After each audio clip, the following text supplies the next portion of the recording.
Hello, Trojan fans. Welcome to another edition of the Peristyle Podcast. I'm your host, Ryan Abraham, joined in studio by my friend and now 30-year-old Connor Morrissette. You call him triple-double, 000, 30. What's up, Connor? Happy birthday. Happy belated birthday. Sorry to tell everyone your age, but you're only 30. So that's okay. Yeah, thank you. Had a nice weekend. Appreciate all the love. Felt some nice love from the Peristyle on Sunday, so thank you very much. You're very welcome. Yeah, it's great to see you look good for 30, you know? Thank you. I feel you. like I've known you since you were like 28. I think so. I have, or maybe even 27. I'm not sure. Yeah, well, welcome to the show. We got a fun one for you today. I know it's kind of a random time, Tuesday at 3:30. We actually should be a fun interview, House of Victory, coming up later, and we'll publish it hopefully tonight or tomorrow, though I'm going on vacation tomorrow, so we'll see if that gets done. But Wayman Jordan, the new USC running back, we're going to interview him through House of Victory. So we just came to the studio a little before that to talk to Wayman, so we'll try to get this done in about an hour or so. Looks like the chat is very active already. We're live on YouTube. We are live on Facebook. If you have comments, questions, concerns, we'd love to hear from you. You can put your comments in the chat. Let me put one up here from Craig. Fight on. From Lancashire. He's in North Hollywood. Alex says, what's up, gentlemen? Fight on. Mark says, happy birthday, triple-double. Thank you. Saints World, same thing. Bryce gives a fight on. Very active chat. You're right. It's very, yeah. Saints World says, hey, smash that like button. Yeah, if you're watching, wherever you're watching, you can subscribe. You can hit the like. Oh, we love all that. Put notifications on so you know when we go live. If you have questions, you can email us, podcast@uscfootball.com. You can also call or text us at 424-254-9141. We got a voicemail to play for you a little bit later in the show. And also, we have no text message, but you can send a text message, and we'd love to hear from you that way as well. And get Apple Podcasting app on your iPhone. Leave us a 5-star rating. We love those. Those are great. No new ratings this week, so hopefully next week we'll get some new ones. But yeah, so you had a good birthday weekend, Connor? Yeah, mission accomplished. Had a lot of fun. Hopped over to a couple of my favorite spots on the west side for a beer and just had a nice time. I love it. Oh, you drink beers? Oh, you're 30. I guess you can. It's legal. You're legal now. Good stuff. Want to thank Trader Joe's as well before we jump into everything. I went over to TraderJoe's.com, Connor, and boom, right in my face. Did you ever have like a creamsicle? Oh, yeah. Oh, those are good. I think New England are where we grew up. Those are great. Go right up the top, mango cream bars. So they look like it's like a mango version. Seems like a mango version of the creamsicle. They actually had a video. So I'm like, I'll click on this. It's like a YouTube Trader Joe's video, how they are made. And manufacturing is just pretty interesting. But to see how these, basically they're like popsicle things. And, and the way they're made is pretty cool. They were showing them getting like grouped in, like there were 6 in a box, so they would have like 3. The guy would take 3, put them together, stack them on the assembly line, so there were 6, and then there was like a machine that would like push them into the box. It would even everything out, and one part of the machine would close one part of the lid, and it was really neat to see how it all got put together. But the mango cream bars, they look really good. I'm gonna have to go try and check them out. Sage World said, hope everyone's safe from the South Bay quakes this afternoon. Was there a quake around here? Did I miss it? Maybe I did. I didn't feel anything. There's South Bay here, which we are in. We're at Redondo Beach, but I used to live in the Bay Area too, and there's the South Bay, like San Jose, like Silicon Valley area. They call that South Bay and stuff too. So I don't know. Oh, our buddy George is in the chat. Fight on. 3 hours ago, a 3.4 earthquake off of Manhattan Beach, California. Neither of us felt it. We were here, I think. We were here. Yeah, we were here. We were in studio fairly early. I had lunch, and then I came in the studio. Connor, I didn't feel it, but we were safe. Which is great. But we got a fun show for you today.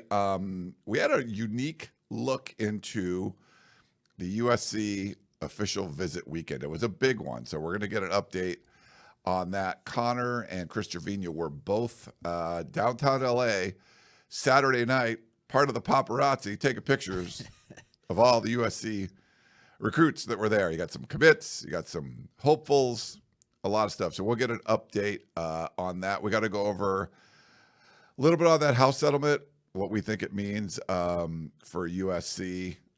We'll talk about that a little bit. USC did get a commitment from Peyton Dyer, who's out of Duluth, Georgia. So we'll talk about that a little bit. And I think, if we're starting to see some questions in the chat. That's great. I will star those questions and we'll get back to them later on. But yeah, we got to talk the house settlement. There's a lot of weird stuff kind of going on with that. We're trying to figure out where everything is. But starting off with the official visits, you don't get a glimpse into those. The closest we ever get to seeing anything in an official visit, we used to do this on Sundays of official visit weekends. USC used to go to the Strand House in Manhattan Beach, and it was the last stop. They would get like breakfast and stuff. So the coaches and all the support staff, they'd be there, and the players, and then they'd have the individual cars taking recruits back to the airport. So, you're a few miles away from the airport. So it was a good little sort of staging location to get, hang out at the beach, go check out the ocean, get some great breakfast, and then they would take them. And maybe before I sat across the street at Shellback and just observed and maybe walked outside and talked to some coaches and stuff. So that's like the most you're ever going to get like a gleam into what an official visit weekend, unless your cousin or something is a recruit and they can bring them along for the ride. But anyway, Connor, you got to like see a little bit of it. On the Saturday night, they had like a steak and lobster thing in downtown LA. They would kind of give an update on what you saw down there, because that seemed like a pretty cool experience. I'll put some photos up from the event. It was definitely unique. So Chris and I, we show up to this hotel called Level in downtown LA, and USC had rented out the penthouse, the top floor, for an exclusive official dinner or official visit dinner party with, it was a bunch of commits and then 5 uncommitted guys. And we can get into all the names of everyone here coming up in a second. And so we get there, we're in the lobby. USC has arranged a red carpet from the valet to inside the hotel. And then the recruits and their families would just go right up the elevator and to the dinner party at the top of the hotel. We did not see Lincoln Riley. We did not see Chad Bowden for this period, but everyone else was there. I don't believe I saw Anthony Jones, the assistant running backs coach, but maybe he showed up. But pretty much every other position coach, a bunch of the personnel staffers. Yeah, there's Rob Ryan and his wife and his son behind him. They're looking very stylish. I was going to say, it's like Dog the Bounty Hunter thing. Yes. Someone commented on the P. Yeah. Yes. So it was a party. And Tremaine Carroll, the new strength and conditioning coach. Yeah, Tremaine Carroll showed up. At first, Chris and I were like, who's that? Oh, yeah, they have a new strength coach. And if you subscribe to USCfootball.com, you already would have gotten this information. But there's a player for the Rams, a young offensive lineman who was at Kansas State with Coach Carroll. And he was in the lobby, too. So Coach Tremaine Carroll dapped him up, and they had a nice conversation. So it was just cool to be there and just see it all in action. But you could tell that the staff was really going out of their way to LA it up and show the glitz and the glam and just really try to sell kids on, of course, USC, the football tradition, all that great stuff. But we're different than all these other programs because we can provide this, and not every other program can. So I'll just quickly run through the names of the guys. So there you see Trent Mosley, who's with Chad Savage. He's the 4-star receiver from Santa Margarita. And then in no particular order, Sean Alston was there. There's Andrew Williams, the defensive line commit from Fremont here in L.A. Sean Alston is a running back from Ohio. Samote Katawanga, the defensive lineman from Orange County, was there. Josh Holland, the cornerback from St. John Bosco. Tom from Mater Dei. Roderick Tizano, the receiver from Louisiana, was there. Kenai Pepe, the top-ranked recruit in the class. There he is. He was there. He's a 5-star offensive tackle from Florida, but his family has West Coast ties, of course. His cousin is Kobe Pepe on USC. Cannon Smith, the offensive tackle commit, he was there. Elbert Hill, the receiver from Ohio, and then 5 uncommitted players: Boobie Feaster, Jalen Lott, Peyton Dyer, who was uncommitted but now is committed, Talanoa Ely, who's announcing his college decision on Father's Day, the really talented linebacker who was at Orange Lutheran the past 3 years and is now at Kahuku. He's down to USC and UCLA. And then Jet Washington, he was not there for this trip, but he was there earlier in the week, so he was the only guy on the list not to be there for that event that Chris and I saw. It just seems like USC is putting its best foot forward with a lot of these guys. I expect Talanoa Ely to commit to USC on Father's Day. They already got Peyton Dyer in the fold, which was great to see. The other guys I'm not quite as confident in, but it's clear USC does want one more receiver, so they're going to try with Boobie Feaster. Jalen Lott, I was wondering maybe he would commit, but I think he's going to take some other visits. So a successful weekend, and we can tie this into the house settlement, Ryan, because these guys are on NIL deals, a lot of these commits, and a lot of these deals, because USC has so many committed players, were done before that house settlement went through, which is what all the smart teams are doing. And you see USC has the number 1 class right now, and it's trending like they're going to be able to keep it. The fact that they're doing so well now before this house settlement, I think everything starts Wednesday for you got to report these deals. The fact that USC could get these deals in before having to report them is significant too. So I threw a lot at you there, but a successful weekend for USC. They still have the number 1 class, and it looks like things are trending that way for them to finish. But, of course, it's 6 months away from signing day, so a long way to go. A long way to go for sure. Thanks for the update there. Sorry, a couple of these photos. I had a couple more photos that didn't get into the system before we went live. So I'll try to grab those and put them up for you guys so you can see a couple more from the event. That was really cool to see you there.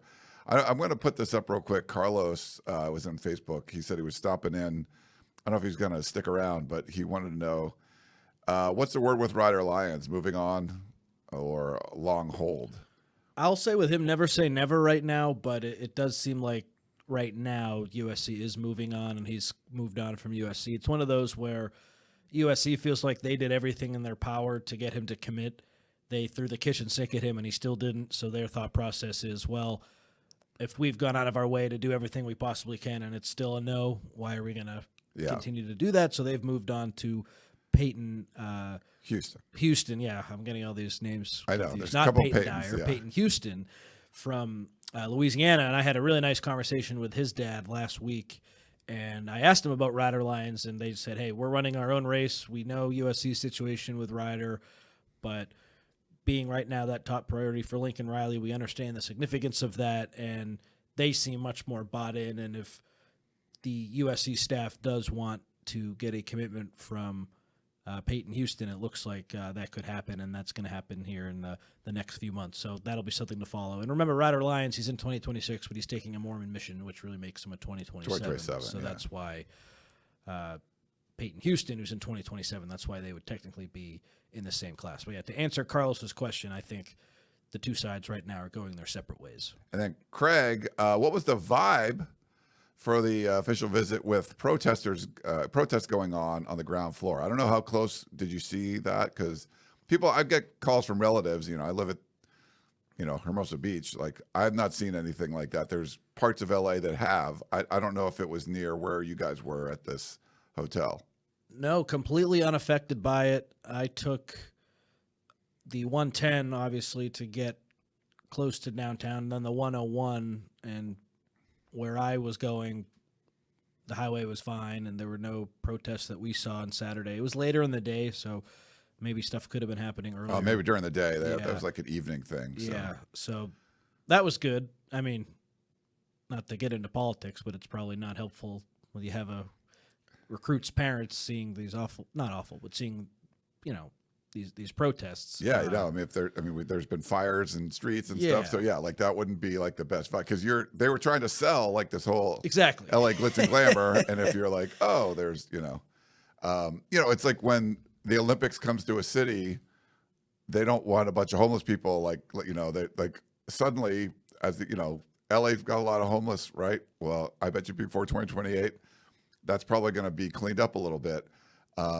Not that USC is going to be cleaning up the streets of LA because they have an official visit weekend, but yeah, I think that could put a damper on things if you're walking up and like even if there was like a homeless encampment under the freeway, right next to where you were going, like, we're probably not going to go there. We're going to go somewhere else. because they are trying to sell like, hey, this is a cool place to be. If you got parents there and they feel like they're in danger for some reason, then probably wouldn't be the best. That's not putting your best foot forward, I guess. No, so I understand the question from Craig, but yeah, no effect on that activity. I wonder if other times maybe that it was affected, but not really sure. I think it wasn't an issue, but I can't say that with 100% certainty. All right, I'm going to find that other photo and stuff. But I think it was a cool, as far as just you guys getting a little bit of access that we haven't had. And, we talked about this off air where it's, it can be a little bit, oops, resize that, sorry. There we go. Let's doing the producing and the hosting, yes. not easy. And then this is Booby. I'll put that up there. Like the photo came out small, but now you can see. Ta-da! And we'll have a exclusive interview with him on our site either tonight or tomorrow. Just got a text that we were able to track him down. Nice. So we got Booby Feaster and then also Ely. So he was looking good. But yeah, there's like this line of photographers and stuff. It's just. It's an interesting, you're probably not going to get that at a lot of places, unofficial visits. No. And who really knows what having photographers and a red carpet accomplishes? Like, let's call a spade a spade. If USC's paying a lot of money, that has way bigger pull than Chris and I taking your photo. Yeah. I think it's the thought that counts. It's the little details like, yes, money and the pedigree and the relationship with the coaches. Like, there's so much more that goes into it, but the details do matter, and just being buttoned up and making sure all these recruits have as good of a time as possible is obviously important too. And I think USC really tried hard with that, and it seemed great. It's fun to see how much of a family atmosphere it is. Like, one of the offensive line commits, Cannon Smith, came in holding Coach Hansen and Annie Hansen's baby. Oh. So like they're already really ingrained with a lot of these coaches, most of these commits, and you can see that. Like, this class does feel really close. And Jonas Williams is there, the quarterback commit, who was not on an official visit, but I don't know how it all works, but he was there at the event, and he's bringing this class all together and really going out of his way to be the main recruiter. And that's a big thing that Peyton Houston was talking about, how he wants to be that guy for 2027. So, of course, money talks, and it's not all going to be sunshine and rainbows, but getting the right people is massive, and getting the people who are really, truly committed to USC is important, especially in this crazy world of college athletics where you can switch schools and your commitment at the drop of a hat. And I can't speak with 100% certainty to how this will translate onto the field, but it's clearly a step in the right direction. Yeah, I think if you don't like, this is, they're putting on a show or blah, blah, blah, whatever it is, I think you could argue. I mean, people argue about all kinds of stuff, like what they like or what they don't. But I think the takeaway is USC clearly has a plan. And I don't know if you could have said that in years prior when it comes to recruiting, that there was this, they thought there was a lot of thought that went into this. They planned this all out. Here's what we're going to do for these official visits. We're going to invite media to come down. It's going to feel like there was a plan in place. And I think most people seem to like it. So like, this seems cool. At the end of the day, it's going to probably be about what kind of contracts you can give these players and pay them. But I do like the fact that it just seems so much more organized. It seems like this isn't slapped together at the last minute. A lot of thought went into it.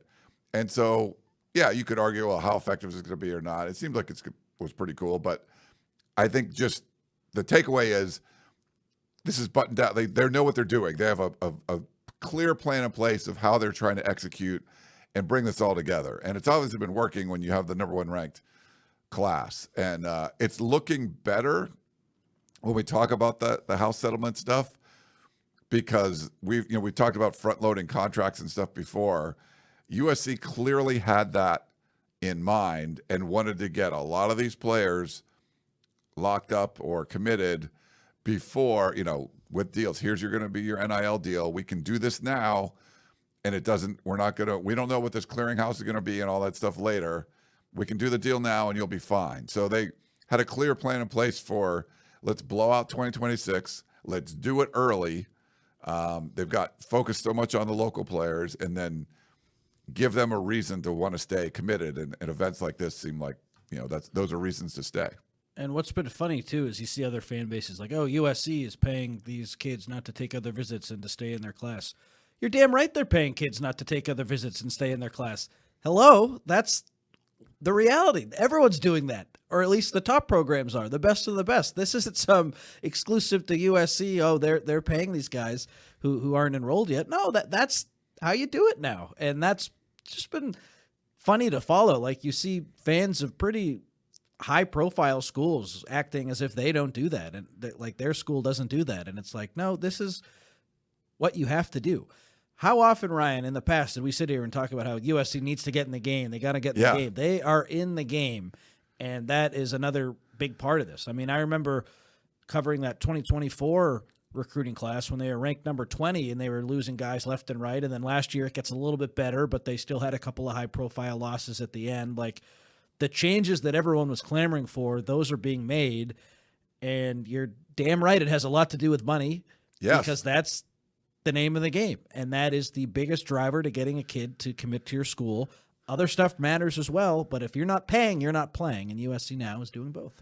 They are. It is funny. There were originally the criticism of USC when they signed and brought in Jordan Addison, and all these rumors about USC paid no him deal. $3 million and all this stuff. And I was just like, dude, if someone handed USC $3 million in a bag, they wouldn't have figured out a way to give it to, like, they were not organized as far as that goes. They were not paying some dude $3 million to come there.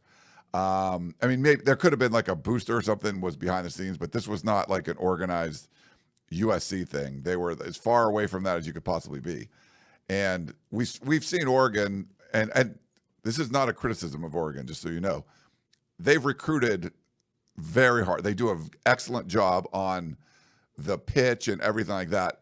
And they also have what seems like unlimited funds a lot of times too, where you have a mega booster who's in this industry and all that, and able to pay. And I think Oregon was able to take advantage of a down USC that wasn't recruiting as hard as Oregon was, and then wasn't as well resourced as Oregon. And then last year, resources caught up, or got more reasonable, but they still weren't recruiting as hard. They weren't as organized. This year, you have both. They dedicated the resources, and you brought in a personnel staff, so they're super organized.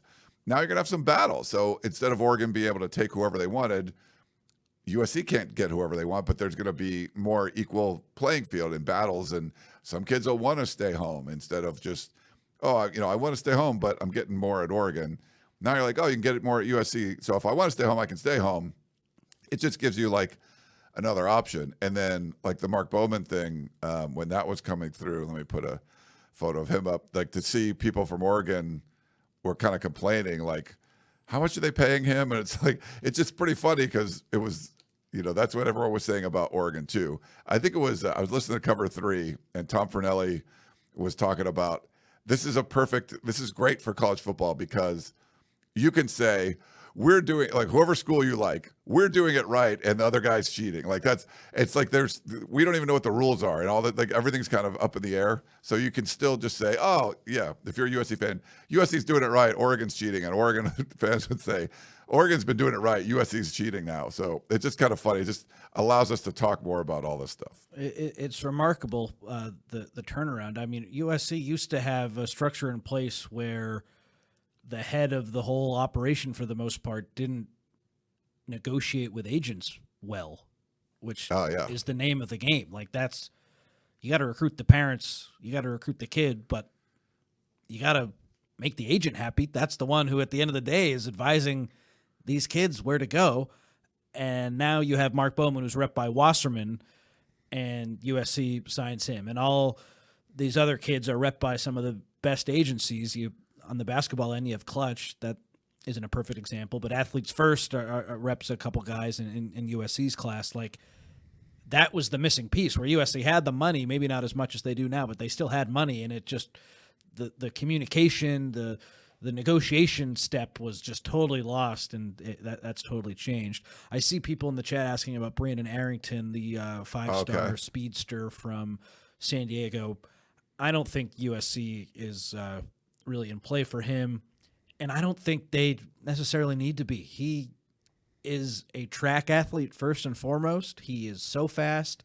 He has a deal with Nike. I'm pretty sure. I'm like 95% sure that's already in place. Like, he is a tremendous track athlete, and because of that, he's a 5-star prospect. But his football ability, I think, is a little bit up in the air. And I heard from one source who said it's kind of like a rat race recruiting this kid. All these top schools are just trying to one up each other, and they're not really sure what his best fit is. Like, I would stay away from this kid. So I'm kind of glad that USC is taking that approach. And I know a lot of fans are not happy with that because they just see the blazing speed and the kickoff return ability, and they think he is going to be the next big thing. But there's a world where he doesn't even play a lot of college football and focuses on running, because that might be his meal ticket. He could make real money doing that if he is as good as everyone thinks he can be. So that's definitely something to watch. And if I'm USC and if I'm a fan, I'm kind of happy that they're staying away from him. Trojan Fight had a thing. There was a rumor way back then that Jordan Addison didn't get the money he was agreed to. And I think that started because he just wasn't agreed. Nobody at USC was organized enough to put together a $3 million package to get him. Like, it's hard to explain the mindset. Like, Mike Bowen, the AD at the time, was not a big fan of NIL. I know Lincoln Riley in the beginning did not want someone getting some huge payment because he thought it would upset the locker room. It would have had to be, if it was a behind the scenes booster or someone, but we haven't seen people like that were out there just willing to pay guys. It doesn't make any sense to me. I mean, it would have to be something that I've never heard, this happening. We've talked to a lot of people about this, and just the mindset around USC was not to pay some guy $3 million. Like, it just wasn't. I think this a lot was like Pat Narduzzi, and he was upset. Pitt was upset, and you're just kind of like making up reasons why your girlfriend broke up with you or whatever. They gave USC way too much credit. They did not have the wherewithal to put together a $3 million package to get a guy. They weren't capable of doing that at the time, in my opinion. That's not good for USC. Like, they should have been like, hey, let's go get this guy. But that was more old school recruiting, and you have Caleb Williams than anything else, in my opinion. And now they're negotiating multi-million dollar deals with high school recruits. It's totally changed, and it's a great change to see. Let's see if this is sustainable. Like, I don't think it's going to be easy for USC to get the number one class every year. If you think that is realistic, I don't know if. No, I don't think that's realistic. If that's what they're capable of moving forward, but like, you get a number one class in 2026, or even just a top 5 class. If you can consistently get to a top 10, top 5 class, you're cooking with gas at that point. So we'll see how sustainable this is, and stuff's going to happen down the line. Like I always say, it's not always sunshine and rainbows. I already used that expression once. Like, stuff is going to come up. People will transfer. It's not all going to be perfect, but like, the foundation, the blueprint, how USC is going about their business right now, it's just so different than what it used to be, and it has to lead to more recruiting success, and it is leading to more recruiting success, which is great to see. USC did get a commit. Peyton Dyer, you want to do a quick little 3-star corner, the 5th corner in the class? Do you know anything about him? So not a ton on him. I think the biggest headline with him is probably this means USC isn't getting Davon Benjamin, so I don't want to make this a negative to start the show, but I think he probably will go elsewhere now. But Peyton Dyer, so he's the number 265 ranked recruit in the 247 Sports Composite. He's 6 foot, 190 pounds. He plays longer than that. He had visited Georgia the week before. He was committed to South Carolina before that. This is USC going to Georgia for another kid. I know they've had some swings and misses in Georgia, but remember their class last year, D. Reddick from Georgia, James Johnson from Georgia. They've recruited DBs out of Georgia with this new defensive staff. Doug Belk is from there, and Trevon Reed has roots in the South. So it's not exactly a surprise to see it. Another kid from Georgia in the secondary commit. And I don't think he's an instant impact guy right away, but you just want to stack as many good players as you can. And this 2026 defensive back class is loaded.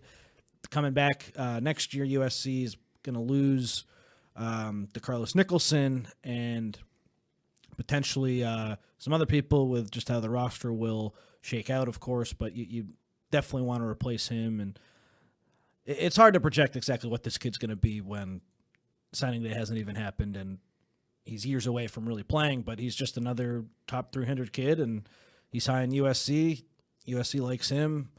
Hopefully they just throw a bunch of stuff at the wall and something sticks, and we'll see if he sticks. We will. All right. We're getting like recruiting questions in the chat. This is not much of a recruiting show. We talk about recruiting some, but composite 2-star recruits coming up. If you want to email podcast@uscfootball.com, we can get more of the weeds of recruiting, but we're going to give you like the higher level stuff. Got to talk about the House settlement, which was finally approved. There's some really interesting reports and things surrounding that, and some good intel out there. But just if you don't know what it means, there's like 4 essential like points to it. There's a back pay element, so I think it's a statute of limitations like 4 years. So a bunch of players. It's an over $2 billion settlement. And I think a lot of that money is going to come from like March Madness. It paid over 10 years. So if you were a student athlete pre-NIL, so like an over 5 year ago range, and the 4 years, I think so prior, you got to get some back money because you could have been earning NIL. There's a revenue share portion, which is big, where the universities can pay student athletes directly. There's a cap to that. It's going to be, I think it's 22% of like the average or a higher average college athletics budget. Comes out to $20.5 million for this year. About 75% of that for most schools are going to go to football, like in the Power Four. And then you're going to have, men's basketball and women's basketball, and then like kind of the Olympic sports will make up the rest. But the majority of that's going to go to football players because they make the majority of the money. Now, there's going to be money beyond that. USC spent more than that, the full $20.5 million last year on a roster. Ohio State did. A lot of schools did, and they're going to spend more this year. So there's still going to be NIL as a part of it. To address that, they have the College Sports Commission and NIL Go, which are like these elements to try to make any deal that's over $600 that a student athlete signs. There's a whole clearinghouse thing they're supposed to go through, like a whole process, which we'll get to in a second. There's that. And then the deals need to be approved. Deloitte, the accounting firm, has been charged with that. So there's a lot of legal questions and things to go around with that. But there's also roster limits. So because of every time the NCAA gets sued or a lawsuit comes up, the NCAA loses. They couldn't say we're going to limit scholarships. So what they said was we're going to change. We have roster limits. You can only have this many players on a roster, but you can have as many scholarships as you want. So for football, rosters are in the 120 range a lot of times or more. Now it's going to be 105. But scholarships were at 85. Now they're 105. Now, I don't think a lot of people are going to do 105 scholarships because that counts against your money. And athletic departments are kind of strapped for cash right now. So they're still going to have a good amount of walk-ons. But if you were a program that had like 40, 50 walk-ons, you're probably going to only have like 20 now. So those are like the 4 main elements that got passed. There's going to be legal challenges. There's other, antitrust stuff going through Congress, different bills being introduced. There's a lot of stuff going on at the government level. But for the House settlement, that's finally the judge here in California finally put the stamp of approval on it. Those are the 4 kind of main elements that incorporate that. The College Sports Commission is going to be headed by Brian Seeley, who used to work at Major League Baseball. And he'll be in charge of regulating the revenue sharing cap schools must adhere to. So that's the $20.5 million, evaluating fair market values of name, image, and likeness deals between athletes and third parties, and monitoring the roster limits. So all of this to me, Ryan, is bogus, and I don't think anything is really going to change. Like if you're a fan of USC, the house settlement, okay, now your players are getting $20.5 million from the athletic department instead of from House of Victory. Well, I got news for you. Most of that House of Victory money was it's all the same. Like donors are going to still contribute a lot of money to USC athletics, and that money will probably be a part of the $20.5 million. Maybe it'll come from some of the TV deals. There will be other streams of it. It won't all come from donors, but donors, I'm seeing they're not going to have as much power. No, yes, they are. They're going to probably have even more power now, because I think it's always been about who can raise the most money, but now it's really about who can raise the most money, and that matters the absolute most and more than it ever has, I think, right now, because people will see that $20.5 million cap and think, oh, that's it. There's going to be cap circumvention. There's going to be NIL deals that are flimsy that will get a Texas to a $40 million roster like it's being reported. Steve Sarkisian could roll his eyes and say, we're not going to have a $40 million roster. He knows deep down that that's what it takes, and that's what they're going to do. So I don't see this clearinghouse really having the power that people think it does. Like, deliverables will be important, but you can get sham NIL deals through that. I think I've seen nothing that makes me say, oh, they're really going to crack down. And then say a school does get in trouble. I remember Tony Petitti had a tough time with the Michigan cheating stuff, and he suspended Harbaugh when other schools wanted him to come down hard. The conferences are going to have to penalize their own teams, and USC fans, I know, hate the Pac-12, and they were wrong by the Pac-12. I think the Big Ten is going to be looking out for its powerful brands, and if like an Ohio State messes up with like a flimsy NIL deal, is Tony Petitti going to fire or suspend Ryan Day and make him lose a game? Like I just think this whole thing is totally like a house of cards, and it's still going to be easy to circumvent everything. And if you're a fan of USC, like, what do you need to know? What's going to change? Ryan laid out a lot of what's going to change, but like, you're still going to the Coliseum on Saturday. USC still going to try to get that number one recruiting class. How they get it might be a little different, but really, for me, not a whole lot has changed here. Yeah, I mean, schools have to opt into this, and everybody's going to. I mean, if you're a major player, you're opting in, but that doesn't mean. And schools would love like some sort of structure here. I think there was a quote I have from Stuart Mandel. He said, this is kind of funny the way they put it. On Monday, they proudly unveiled their newly created enforcement entity, the College Sports Commission, led by former Major League Baseball executive Brian Seeley, who is likely being paid seven figures to make sure college athletes stop getting paid seven figures, which I thought was funny. He did a whole column on, this never works when you're trying to limit compensation. And I think schools want to see some sort of cap on things, but until they become employees and collectively bargain, this is like a kind of a stopgap, and it doesn't make much sense. And looking at Ross Dellinger tweeted out some of the NIL Go, which sounds like a subscription service or something, it's a streaming thing.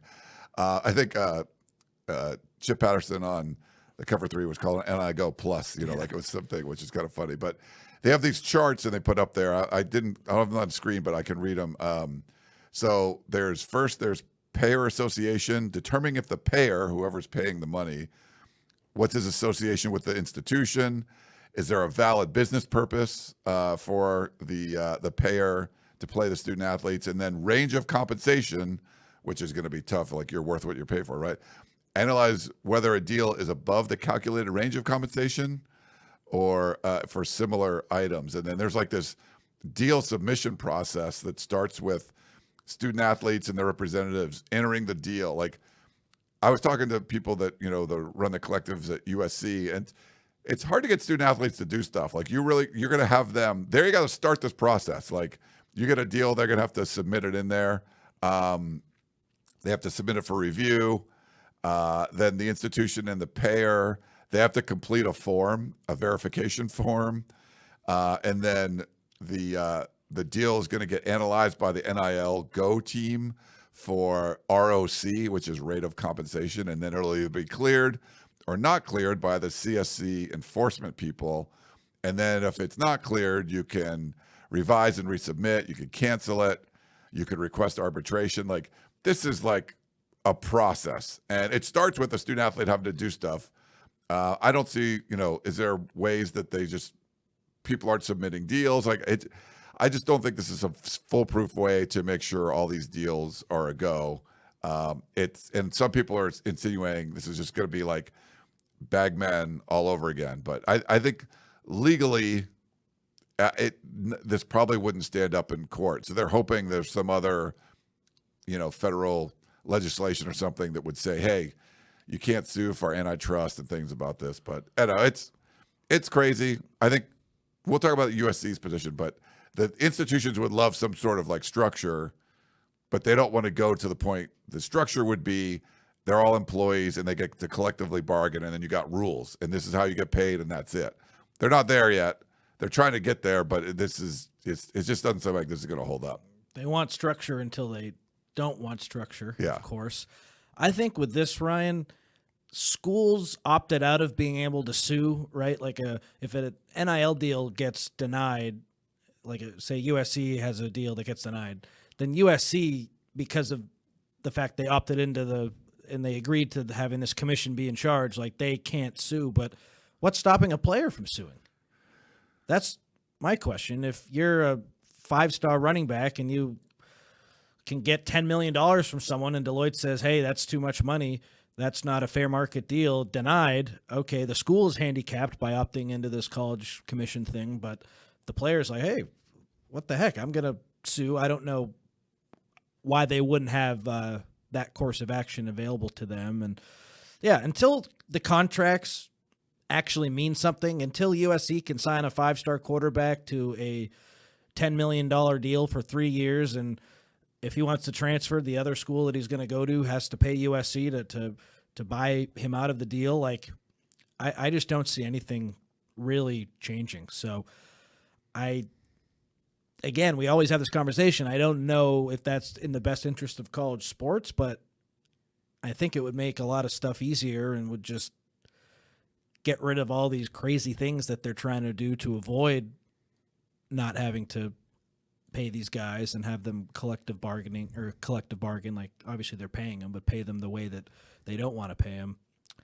I don't know. I'm ready for football. I don't like these conversations. It seems like there's a clear course of action that would make a lot of sense, and just no one wants to do that. Yeah, I think we're going to get there eventually, but this is sort of there's definitely changes, but this isn't fixing all the problems. But that's kind of our take. But I think USC is positioned well. They were smart about front-loading deals for 2026 before all these rules that you didn't know what the rules were going to be came into place. But the way people are spending in 2026, I don't know if that's going to be sustainable. It doesn't seem like it is for 2027 and beyond, how this all is going to work. Like, the rev share is fine, but that's $20.5 million that athletic departments didn't have as part of their budget and expenses last year. And then now you got it. And you got to spend that if you want to even be competitive. And then you got to spend above that. So getting donations and all this, it's still all going to be a part of it. Yeah, if you're just like casual fan, you're like, oh, everyone's going to spend the same. It's like, no, they're not. A bunch of schools at the top are going to spend a lot more. And, you're going to see the have-nots thing happen. It's probably not through the Power Four, but in the group of 5 or 6 or whatever they call it now. Like places like Boise State that have had a lot of success, they're not going to, from the reports I've read, they're not going to be able to. They'll opt into this deal, but they're not going to spend $20.5 million on it. Now, for Big East schools, where you can, they might put $7-8 million into basketball or more, because they don't have to worry about the football aspect of it.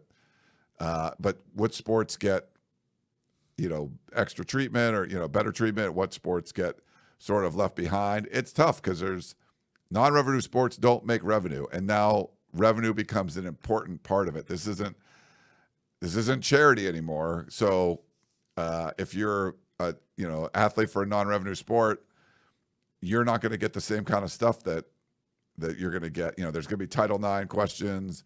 There's a lot of stuff going on here. So clear as mud is what used to say that in the engineering days. Well, I would say USC is, like you said, well positioned for this, and there will be changes that the athletic department goes through that the common fan won't even notice. And the fact that USC has Jen Cohen in place and people who knew what they were doing, like they were planning for this. Yes. I know we feel differently about Nebraska, Ryan, how you think that's the barometer for the season. Like I read an article, Nebraska last weekend had like a 7-on-7 camp at their campus, and they had a bunch of top recruits come in, and it was like this big success. And then you look at their recruiting class in 2026, they have freaking 5 kids.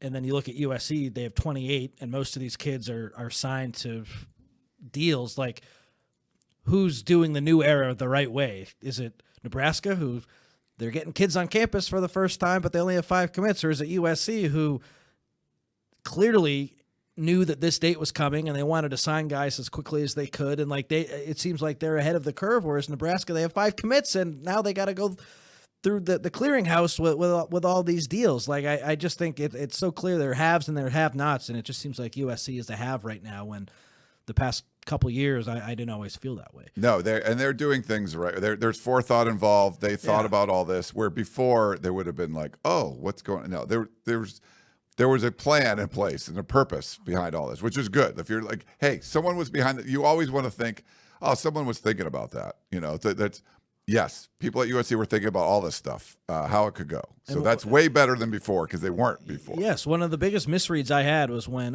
you can start negotiating with high school recruits. Like last year, I was like, recruiting's fixed. They'll be fine. And then, no, they didn't have the infrastructure in place. They didn't have the right people in place, and recruiting still took a major hit. Now USC is anticipating these changes, whereas before they were reacting to the changes, and that makes a big difference. Yeah. All right. Well, why don't we do this? Let's take a quick break. We'll come back and do a bunch of questions.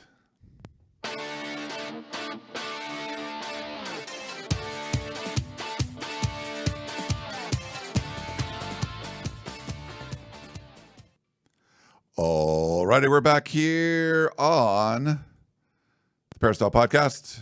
We got a NIL question, so I'm going to play it for you. Voicemail. Hey, Ryan, I'm listening to a recruiting podcast on YouTube, and this guy just said that as far as NIL is concerned, USC is the most powerful program in the country. He said the people that we've gotten, the kind of money that you had to have, and opportunities that they offer. That he actually said that too. The opportunities that they're offering these kids, the other schools cannot compete. I knew we had money, we just didn't have it all in the right place. That's hard to explain. We've always had like rich people that are alumni and people that care about the school that will pay. So now it finally showed up. I'm happy. Thanks for the that's our buddy Curtis. Yeah, I think I've explained this like this before. I mean, there's money around. USC doesn't have like a booster, like a Phil Knight. Like they're rare, but like Texas Tech, I think they have 2 former football players that are now like billionaires from the oil industry, and they're willing to put a bunch of money in. They bought that softball pitcher, paid her $1 million from Stanford, and tried to win a national championship that way. I don't think USC has a booster like that, but they've got people that are backing, and I think the most important thing is the organization to go out and try to like find these people and generate donations and utilize it in the right way. So I think they had better resources allocated last year, just didn't utilize it well. This year you got the resources and organization utilization, and it's working, and that's why you got this class. That's my opinion on things. Is there any chance they're giving out money that they're not going to have in the future? Like, I don't see it that way, but when hearing you describe it like that, like, makes you think, like, if it's not sustainable, well, all these guys, like, they'll be able to follow through with all this, right? No, I think for this class and everything, you're following through, but you got to try to do this every year. Exactly. I don't know if that's sustainable. Yeah. And I think that's why a lot of schools are hoping that this is the last like crazy year, and then it calms down a little bit next year. But it's almost like Jurassic Park, like all the all the dinosaurs we created are male, or I forget, they're all the same sex. It's like nature will find a way. Like you've already been paying kids a lot of money. Like you're going to find a way. They're going to find a way to keep getting paid a lot of money. This is a way to limit like athletic compensation. And I don't know if the system's going to, they're trying to change the system to limit it. I don't know if it's going to get limited. I just don't understand the school's stance of like things are going to calm down. Like there's always going to be 35 5-stars. There's always going to be, the top 247. Yes, some classes will be better than others, but like it's a year by year thing. And maybe USC isn't the big dog paying all the money in 2027, but someone else will, right? I don't envision this major slowdown. Maybe there will be a little bit of a correction to the mean, but this is just the tip of the iceberg. I think there's going to be a lot of people circumventing that $20.5 million cap that was just agreed to. So I get why schools are hoping that might happen, but I think there's going to be money teams every year. All right. Well, we got a question. This was on the Peristyle from Asian Wolf, 11-year subscriber. So thanks for posting that. So his question for everyone on the Peristyle team: for a final preseason podcast, will the offense or defense end up ranked higher in their respective categories of A, total yards, B, yards per play, C, points, D, turnovers, and E, penalties? I know they don't track penalties by offense, defense, but it's something fairly easy to do per game. And then the tiebreaker, team's final rank in the AP poll, winner gets title of USC football guru. So we might have to maybe we'll send this to everybody and we can all like put our, I have to think about this, but so basically like, is the offense going to be better, more total yards, or the defense giving up total yards? Top of my head, I think yards, like offense would win, yards per play. Well, I guess, no, how do you do this, right? Because the lower the number is better for the defense. I think they want the rank. Oh, the ranking. Okay, all the Division I teams. Gotcha. Okay, so it's not like, yeah. All right. I think the defense will be better. Just being in the Big Ten. You look at the schedule. It'll lower those numbers. Yeah. You're playing at Illinois. Illinois is expecting to have a really good defense. Michigan at home, they will have a strong defense, I think. At Notre Dame, really good defense. At Nebraska, should have an okay defense. Iowa, some different players now, especially in the back seven there, but they have a good defensive line. Oregon will have a good defense. UCLA, I like their defensive coordinator. The fact that Lincoln Riley isn't in the Big 12 or the Pac-12 anymore, like we kind of saw what happened last year where there was a huge regression from his offense where they were at like 54th in total yards, I think. And I think the defense just has more playmakers, and I think the way the conference is set up too, it's just you got to play good defense, and the defenses in the Big Ten are better than the offenses. So I think the defense will have a better year. So yeah, I need to look and see, but we'll send this to our whole team, and then maybe we'll all pick one or the other, and then do our tiebreaker and stuff. But I need to look to see where USC was ranked in all these categories this past year, and which one would have won. I mean, the defense wasn't ranked. I would think the offense was better in total yards. Yeah, but they weren't in points. Yeah, points would probably be worse. Yards per play would probably be better on the offensive side. Here, I'll just pull it up quick. So last year, we're looking at yards. That's what we care about the most. Total yards. Okay. So offense and defense. So total defense, USC was 77th. Okay. And 15th in the Big Ten. Let me just make sure. Yep. And then total offense, they were 23rd and second in the Big Ten with 437.2 yards. So that makes it look like the offense was this juggernaut and the defense wasn't very good when that wasn't the reality. I think a better way of looking at it was scoring offense and defense. Where scoring offense, they were 51st nationally, scoring 30 points per game. And scoring defense, they were 56th, 24 points per game. So I think both will be better. Yeah. But I think the scoring defense number is probably the one I care the most about, and I think that's going to be the lowest one out of all of them. All right. We had Jeffrey, let's see, in the chat. Let me pull this up. with the new House ruling, will USC baseball have the ability to hand out more scholarships? They will have the ability. But I don't think we know what that will look like, right? There's going to be more. So I think 11.7 is what you could do. Now you can go up to 34 or 35. USC's not doing that. You might have SEC schools doing that. USC has a couple things working against them. First, the cost of attendance is very high. And if you're in the athletic department, you would think, oh, you're at USC. They give a scholarship. It's free money. Well, the athletic department still has to account for that and basically paying the main campus for those scholarships. So adding a whole bunch of scholarships, $100,000 a pop, adds up. And you're talking millions of dollars more they're going to be adding already. They can't just fully, and those new scholarships are supposed to count against that 20.5. So if you're going to add all these baseball scholarships and it counts against that, that takes away money you'd be paying football players. So I think there's going to be creative accounting and stuff going on. But at the end of the day, there'll be some more scholarships, but nowhere near what the roster limit will be. It's just, you have to draw the line, somewhere, and there might be SEC schools that are going to like fully fund baseball. You got some boosters that are just putting in money. And I've heard of boosters that have stepped up and are helping the baseball team for sure, which is great. But I think for USC baseball to have that, they're going to need like booster backed money. We've seen that in track. We've seen a booster on the track side really step up. I've heard about a men's basketball booster, at least for 1 year.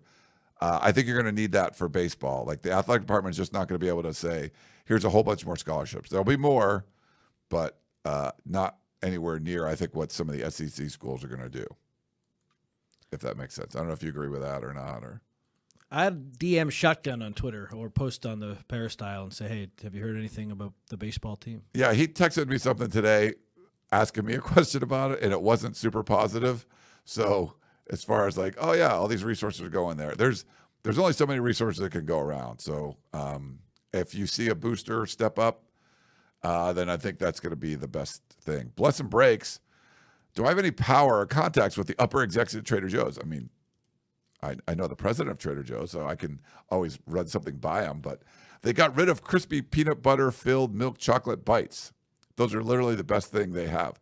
I'll see what I can do. Bless and breaks. But I can figure it out. No, I don't know. I mean, they make changes all the time.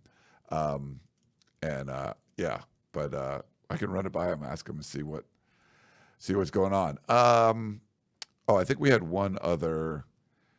Dylan in Albuquerque wrote in. He says, after just one season in the Big Ten, we already saw more total day games than I can remember in one season. Having 4 of our 6 home games as day games is just bad, in my opinion.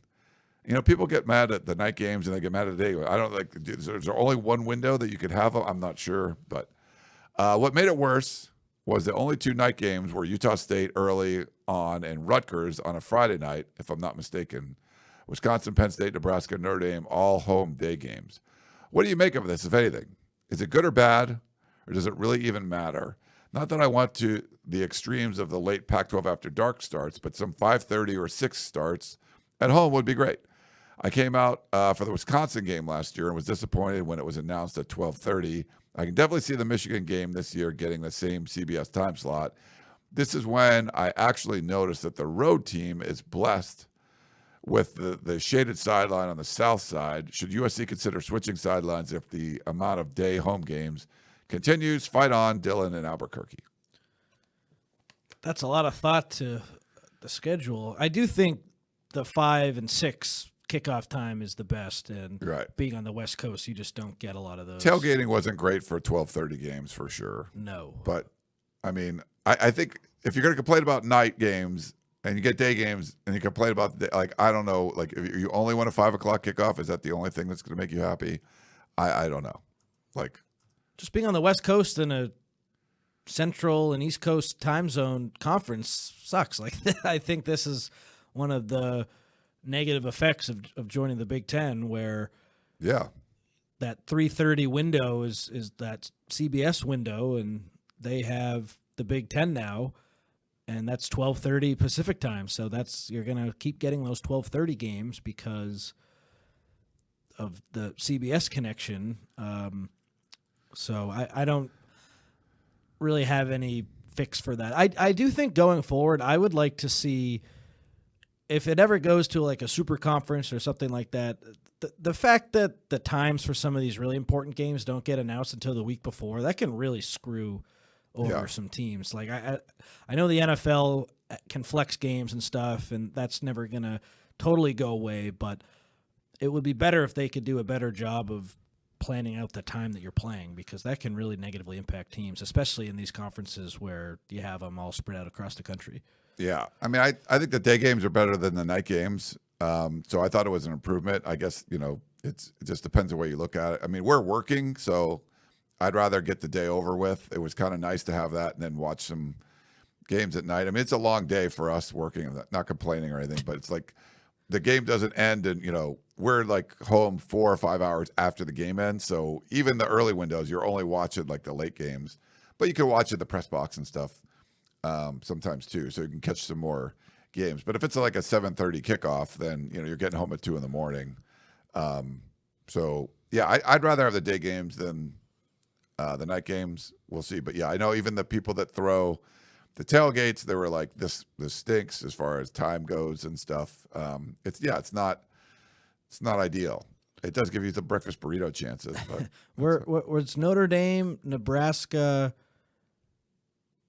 Wisconsin, and Penn State, were those all 12:30? I think they were, if I'm not So I could see mistaken. how that's frustrating, but Yeah. I don't know. I'm a big NFL fan. The Patriots stink now. They play all their games at 1 Eastern. That's not great for a lot of my friends who go to those games, the tailgating, but I think you just kind of got to make it work. Yeah. But better than 7:30 games, at least. So improvement there. All right. Well, I think that's Any YouTube questions, or is that it? I put up a couple, and I think that was it. So, all right. Yeah, I think we're good. We got to get ready for this new. But yeah, for Asian Wolf, we'll try to have everybody make their picks for those 5 categories. I do like that. So, but yeah, I like everyone joining us live. We had people on Facebook, people on YouTube. We appreciate you doing that. If you're on our YouTube channel at Inside Troy, we'll have the Wayman Jordan interview coming up, hopefully tonight, Tuesday night. Otherwise, it'll be up on Wednesday at some point. And you only have a few hours left if you want to jump in. 60% off annual membership to USCfootball.com. Great deal. Don't miss it. It's like $42 or something for the whole year. Like, that's a couple cups of coffee or something. So just go. You won't regret it. The Peristyle is crazy good. The message board, not the Peristyle Podcast, which that's also crazy good too. But the message board's always buzzing year round. You want to be talking on June 10th, some USC football stuff like recruiting, like you guys were doing in the chat. That's going on all year long over at USCfootball.com. So make sure you go check it out. All right. I think it's going to wrap it up. Have a good vacation, Ryan. You don't take too many of those, as everyone likes to say. I like vacations. Who doesn't? Yeah. See, I think my hat says, I don't know if you can see, it's like whited out there, but I think it's like I'm not old, I'm a classic or something. Like I'm an old guy now, I like to go on some fun trips. As you should. Who gives you the most crap, though? David Woods? David Woods, yeah.